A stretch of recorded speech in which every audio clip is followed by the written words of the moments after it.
So స్ట్రాటజిక్గా prepare అవుతున్నప్పుడు పిల్లోడు తన ప్రిపరేషన్ ఆర్ స్కిల్ బేస్డ్ని 2 రకాలుగా విభజించుకోవాలి. ఒకటేమో conceptual strength, definitions, formulas, theorems ఇవన్నిటిని and basic applications.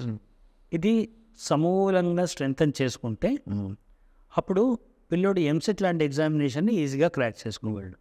So text బుక్లో ఉన్న ప్రతి కాన్సెప్ట్ని అంటే ఇంపార్టెంట్ కాదు అని పక్కన పెట్టేసి టెక్స్ట్ బుక్లో ఉన్న ప్రతి కాన్సెప్ట్ని క్షుణ్ణంగా అర్థం చేసుకొని దాన్ని మెమరైజ్ చేసి అప్లికేషన్స్ అంటే ఫార్ములాలో సబ్స్టిట్యూట్ చేయడం కానివ్వండి, లేదంటే simple applications, simple methods, simple procedures ఇవన్నీ కనుక స్ట్రాంగ్గా నేర్చుకున్నట్టయితే ఎంసెట్కి అది సఫిషియంట్.